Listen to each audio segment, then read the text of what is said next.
Hello student, my name is Professor D. A. Bhosle working as a lecturer from DKT Yashwantrao Chavan Polytechnic.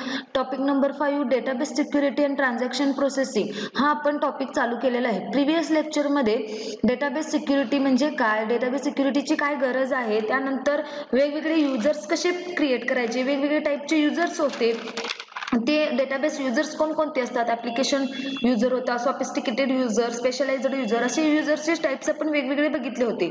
त्यानंतर users कसे create करायचे, कसे delete करायचे हे आपण पॉइंट्स कन्सिडर केले होते.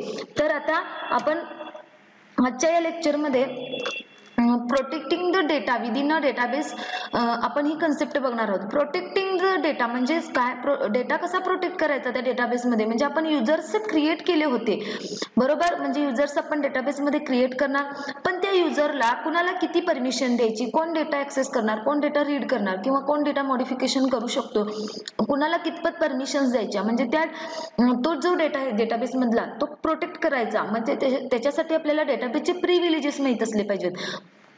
तर आपण त्याच्यामध्ये डेटाबेस प्रिव्हिलेज म्हणजे काय आणि त्याच्यामध्ये दोन टाइपचे प्रिव्हिलेजेस आहेत, सिस्टीम प्रिव्हिलेज, ऑब्जेक्ट प्रिव्हिलेजेस.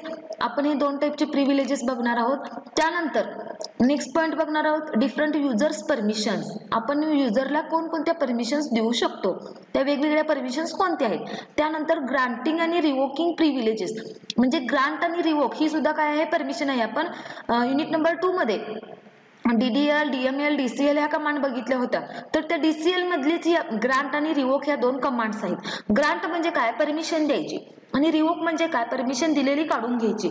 तर ती परमिशन कशी द्यायची आणि परमिशन कशी रिमूव्ह करायची, तर त्याच्यासाठी आपल्याला ग्रांटिंग आणि रिवोकिंग प्रिव्हिलेजेस बघायचे आहेत. त्यानंतर नेक्स्ट कन्सेप्ट आपण बघणार आहोत ट्रान्झॅक्शन कन्सेप्ट. ट्रान्झॅक्शन कन्सेप्ट म्हणजे काय, तर आपण ज्या पद्धतीनं डेटाबेस मधून एका डेटाबेस मधून दुसऱ्या डेटाबेस मध्ये डेटा कसा ट्रॅव्हल करायचा, त्याच्यासाठी आपल्याला ट्रान्झॅक्शन कन्सेप्ट बघायचे आहे. त्यानंतर ट्रान्झॅक्शन स्टेट्स, वेगवेगळ्या स्टेट्स आहेत, ह्या आपण इथं डिस्कस करणार आहोत. तर अशा पद्धतीने आपण आजच्या या लेक्चर मध्ये इतके पॉइंट्स आपण कव्हर करणार आहोत. तर नेक्स्ट आता फर्स्ट जो पॉइंट आहे protecting the data within a database, त्यामध्ये दोन टाइपचे प्रिव्हिलेजेस आहेत, सिस्टीम प्रिव्हिलेजेस आणि ऑब्जेक्ट प्रिव्हिलेजेस, हे आपण बघणार आहोत. आता पहिला डेटाबेस प्रिव्हिलेज म्हणजे काय बघूया. डेटाबेस प्रिव्हिलेजेस म्हणजे काय, privileges is a right to execute a particular type of SQL statement or to access the another users object. म्हणजेच काय, privileges is a right, right म्हणजेच का हक्क, म्हणजे प्रिव्हिलेज म्हणजेच काय की कुणाला किती परमिशन द्यायची, म्हणजे वेगवेगळे SQL चे स्टेटमेंट्स आहेत ते यूज करून वेगवेगळ्या डेटाबेस मधून किंवा वेगळ्या ऑब्जेक्ट मधून तो डेटा कितपत तो युजर यूज करू शकतो, त्याला आपण काय करायचे, परमिशन्स द्यायचे. तर त्याला म्हणायचं आपण डेटाबेस प्रिव्हिलेजेस. तर some examples of privileges are connect to the database, म्हणजे क्रिएट अ सेशन. त्यानंतर क्रिएट अ टेबल म्हणजे युजर कोणता टेबल क्रिएट करू शकतो, कोणता युजर डिलीट करू शकतो किंवा मॉडिफिकेशन करू शकतो, अशी परमिशन्स आपण द्यायचे. त्यानंतर select rows from another users table, आणि नेक्स्ट आहे permission execute another user stored procedure. आपण प्रोसिजर कशा क्रिएट करायच्या किंवा कशा एक्झिक्यूट करायच्या हे वेगवेगळे प्रिव्हिलेजेस आपण प्रोव्हाइड करणार आहे युजरला. त्यानंतर आता दोन प्रिव्हिलेजेस आहेत, सिस्टीम प्रिव्हिलेजेस आणि ऑब्जेक्ट प्रिव्हिलेजेस. तर फर्स्ट सिस्टीम प्रिव्हिलेजेस म्हणजे कोणती, system privileges allows the user to perform administrative action in database. म्हणजेच काय, सिस्टीमच्या ज्या इनबिल्ड परमिशन्स असतात, म्हणजे ऍडमिनिस्ट्रेटिव्ह ऍक्शन्स असतात डेटाबेस मध्ये, तर त्याला काय म्हणायचं, system privileges. A system privileges is a right to perform a particular action or to perform a action on any schema object of a particular type. म्हणजे जे सिस्टीमचे जे इनबिल्ड जे फंक्शन्स असतात तितकेच मर्यादित आपण काय करू शकतो, प्रिव्हिलेजेस त्या टेबलवरती अप्लाय करू शकतो. For example the privileges to create the table spaces and to delete the rows in the table from a database are system privileges. म्हणजे रोज डिलीट करायचे असतील तर आपण इझिली रोज डिलीट करू शकतो. तर हे जे प्रिव्हिलेजेस आहेत ते सिस्टीम मध्ये ऍडमिनिस्ट्रेटिव्ह ऍक्शनच्या किंवा ऍडमिनिस्ट्रेटिव्हच्या अंडर केले जातात. These includes the privileges such as create database, create procedure, create view, backup database, असे वेगवेगळे हे प्रिव्हिलेजेस आहेत. आणि नेक्स्ट प्रिव्हिलेज जे आहे ती आहे ऑब्जेक्ट प्रिव्हिलेजेस. ऑब्जेक्ट म्हणजेच काय तर एक सॅम्पल टेबल किंवा database. Object privileges allows for the use of certain operations on the database object as authorised by another user.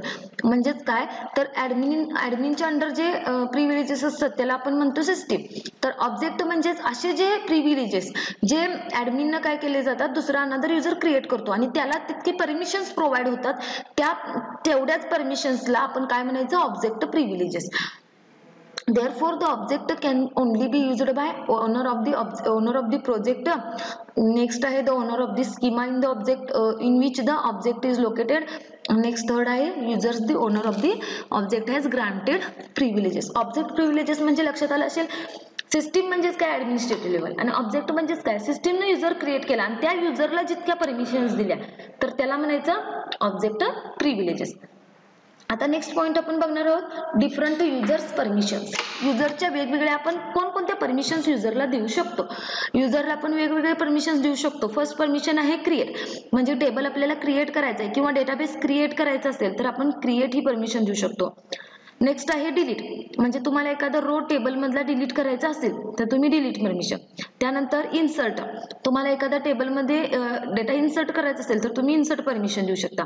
Next आहे सिलेक्ट. सिलेक्ट कमांड आपल्याला माहिती आहे डेटाबेस मधला सगळा ओव्हरऑल डेटा रीड करायचा असेल तर तुम्ही सिलेक्ट कमांड यूज करू शकता. तर कोणत्या युजरला सिलेक्ट द्यायची असेल तर तुम्ही सिलेक्ट कमांड पण यूज करू शकता. नेक्स्ट आहे ड्रॉप. ड्रॉप कशासाठी करायचं आहे तर टेबल मधले रोज डिलीट करायचे असतील तर डिलीट, पण तुम्हाला पूर्ण टेबल किंवा डेटाबेस डिलीट करायचं असेल तर तुम्ही ड्रॉप कमांड यूज करू शकता. त्यानंतर ड्रॉप कमांड जशी यूज करू शकता तीच परमिशन तुम्ही युजरला देऊ शकता, अदरवाईज नाही दिला तरी चालतं. त्यानंतर अपडेट. अपडेट कशासाठी जर तुम्हाला एखाद्या टेबल मधले रोज अपडेट करायचे असतील तर तुम्हाला अपडेट परमिशन द्यायची असेल तर तुम्ही अपडेट कीवर्ड यूज करून परमिशन देऊ शकता. नेक्स्ट आहे ग्रांट. ग्रांट परमिशन आपण एखादी परमिशन तुम्हाला परमिशन द्यायची असेल युजरला म्हणजे हक्क द्यायचे असतील तर तुम्ही ग्रांट कमांड यूज करू शकता. आणि रिवोक म्हणजेच काय दिलेली परमिशन तुम्हाला काढायची आहे म्हणजे रिमूव्ह करायची असेल तर तुम्ही रिवोक करू शकता.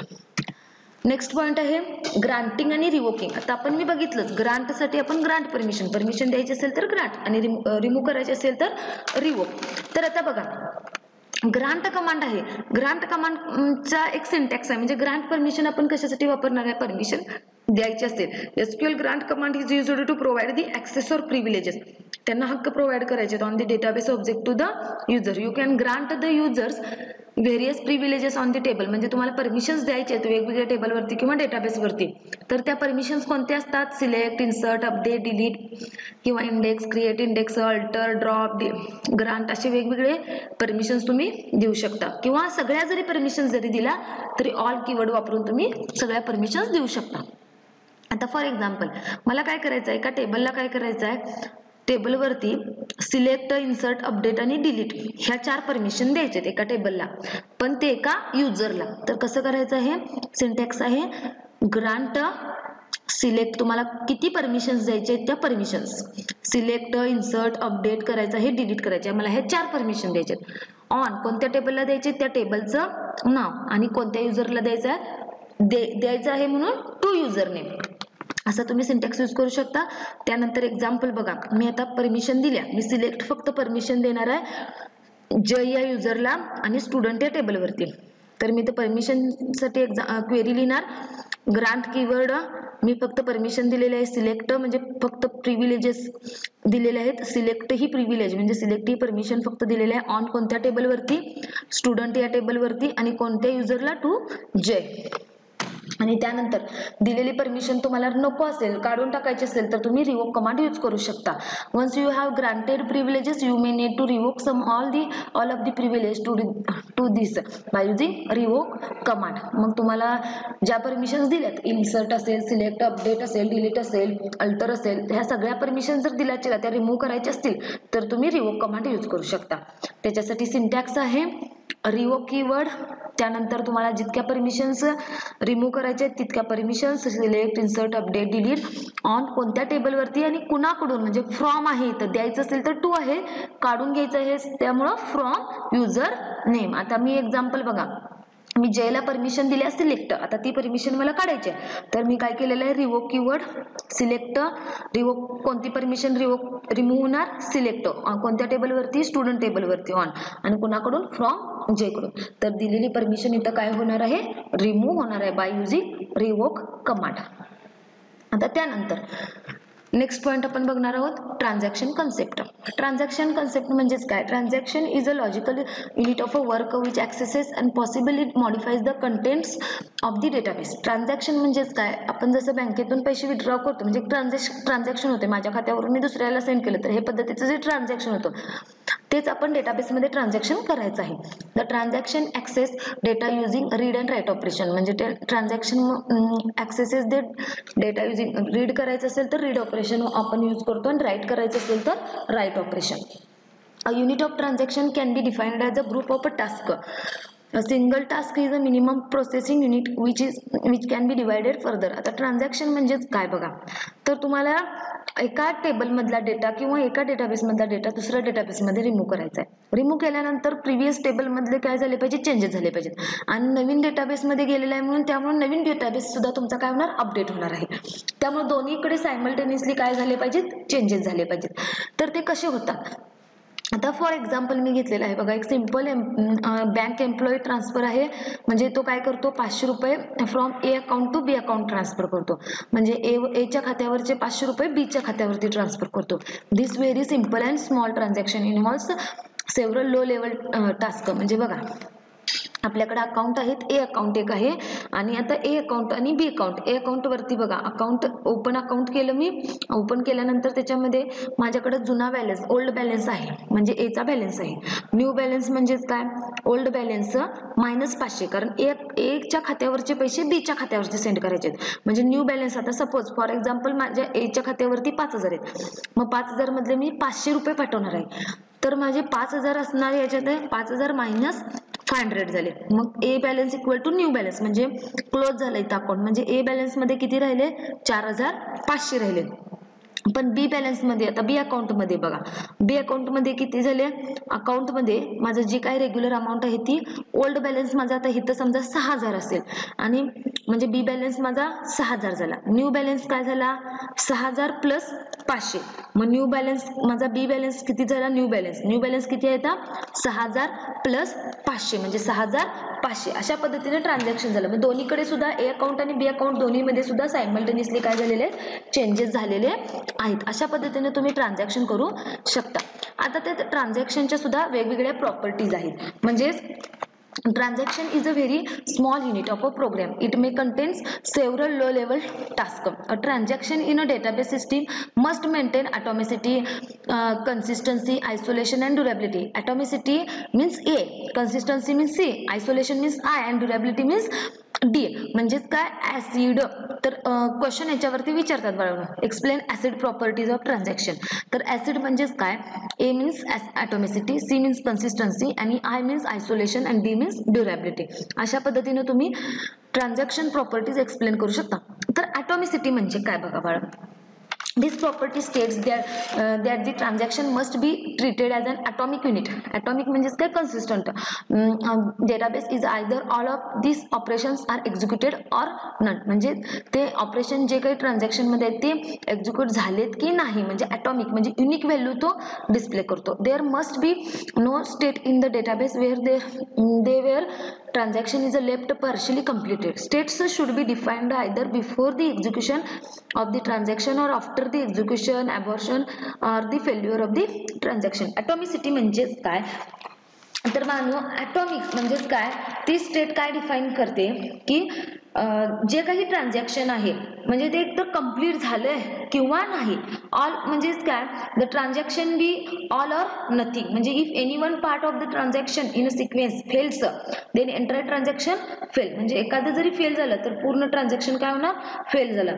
पण and there will be no change in the database state. म्हणजेच काय ऍटॉमिसिटी काय म्हणजे एक्सप्लेन करते, all the operations contained by the transactions are done successfully or none. म्हणजे समजा जे काही ऑपरेशन आहे तर सक्सेसफुली रन होणार, समजा जरा जरी त्यामध्ये फॉल्ट आला तर पूर्ण ते ट्रान्झॅक्शन काय होणार आहे फेल होणार आहे, सक्सेस होणार नाही. म्हणजेच बघा, जर आपण खाते नंबर जर मनी ट्रान्सफर करताना खाते नंबर मध्ये एक जरी डिजिट काय झाला रॉंग असेल तर पूर्ण आपलं ट्रान्झॅक्शन काय होतं, रॉंग होतं, फेल होतं. अशा पद्धतीनं atomicity of the transaction property states the all the operations are done successfully if any all the properties are किंवा all the operations are successful, तरच ट्रान्झॅक्शन ते काय होणार आहे, व्यवस्थित एक्झिक्यूट होणार आहे. Otherwise if anyone in fault in the transaction then all the transactions are fail. Next आहे consistency. The database must remain in the consistent state after any transactions.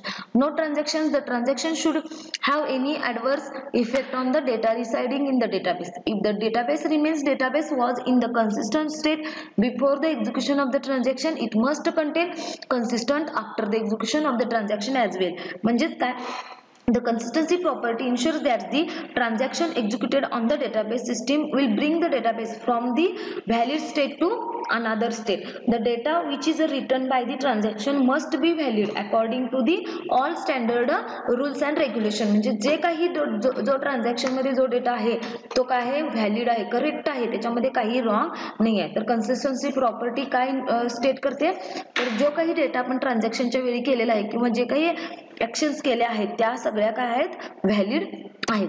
Next property आहे durability.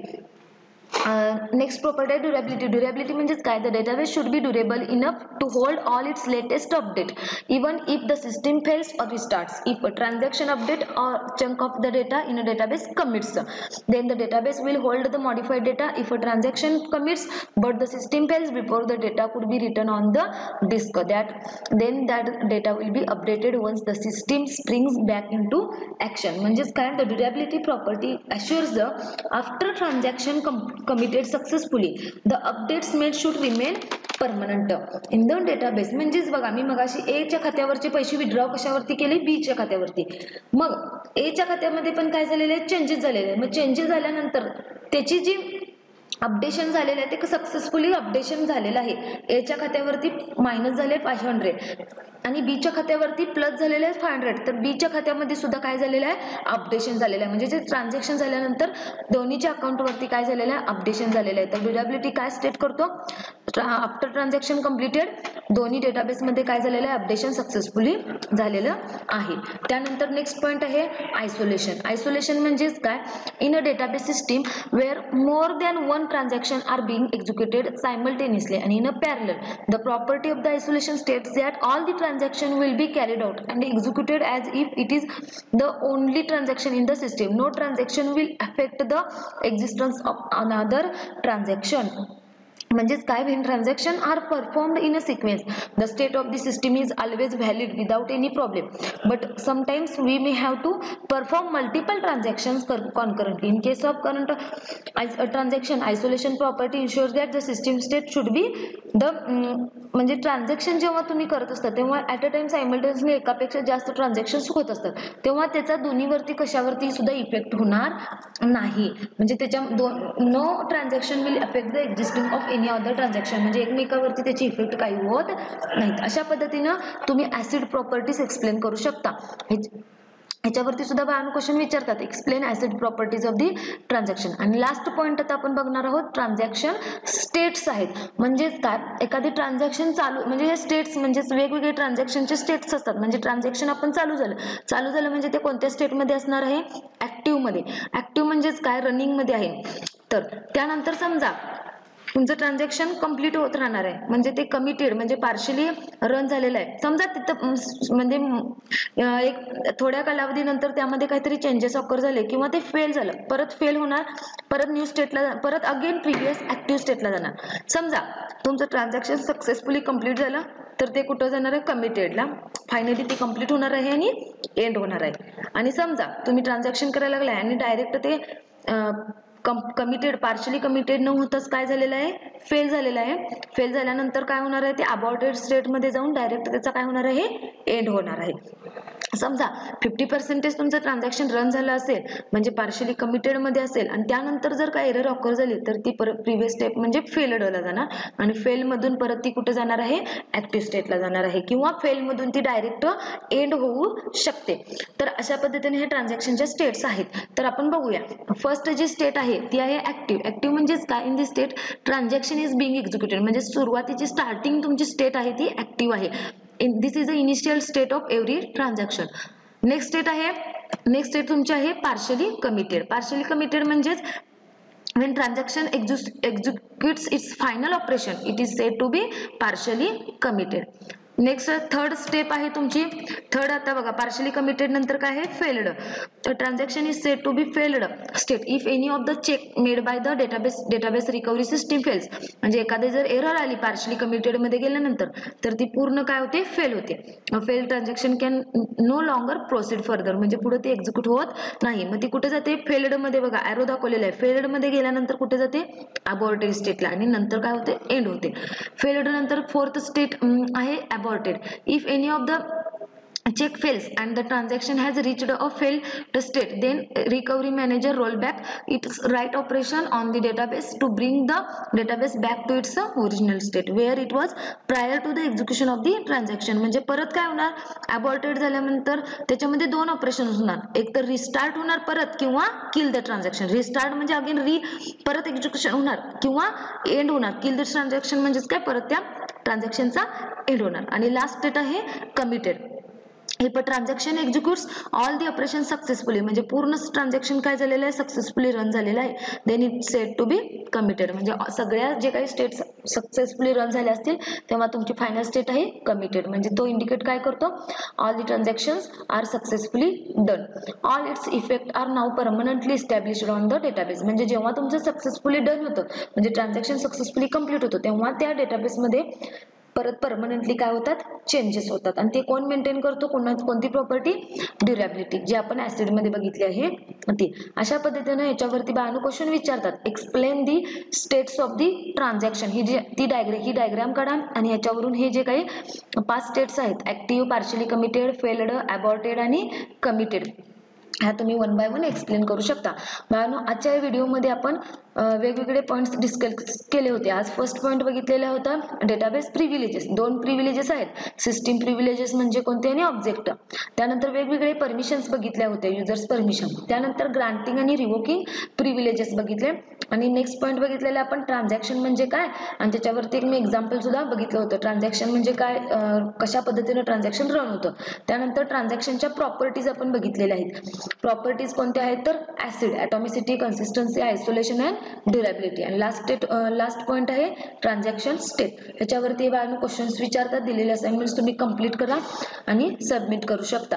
इथं आपल्या unit number 2 मध्ये आपण एवढे points आपण discuss केलेले आहेत.